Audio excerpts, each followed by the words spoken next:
તો નર્મદા જિલ્લાના રાજકારણમાં આમ આદમી પાર્ટીના નેતા ચૈતર વસાવાના જેલવાસના મુદ્દે હવે રાજકીય ઘમાસાણ તેજ થતું જોવા મળી રહ્યું છે।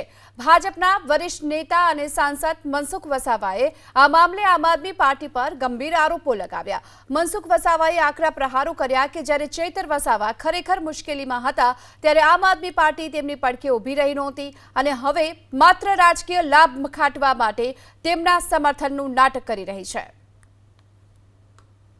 કોર્ટમાં મામલો ચાલતો હતો તો નાની બાળકી માટે પણ મહિલાઓ માટે પણ બોલવું હતું। મને દુઃખ છે કે મહિલા નાની બાળકી સાથે જેલમાં જવું એ બહુ મુશ્કેલ કામ છે, અઘરું કામ છે। તે મારો તો સીધો આક્ષેપ છે કે સમય પર તમે જોજો ચૈતરભાઈ મુશ્કેલીમાં હોય તે વખતે આમ આદમી પાર્ટીના અંદર ક્યારેય આવ્યા નથી અને એ પછી આવું કોઈ પણ પરિણામ આવ્યા પછી ચૈતરભાઈ મુશ્કેલીમાં મુકાયા પછી આ લોકો ચૈતરભાઈના નામે બધી જાતની બધી ટીકા ટિપ્પણીઓ કરે છે ને ભાજપ પર ને સરકાર પર ને અમારા જેવા પર જાતના બધા આક્ષેપો લગાડે છે। પણ આ એક ચૈતરભાઈના માધ્યમથી આમ આદમી પાર્ટીને એ મજબૂત બનાવવું છે અને ચૈતરભાઈને તો ખાલી મોહરું છે પણ ચૈતરભાઈના નામે આ ઘણું બધું રાજકીય ખીચડી આમ આદમી પાર્ટીના લોકો કરી રહ્યા છે।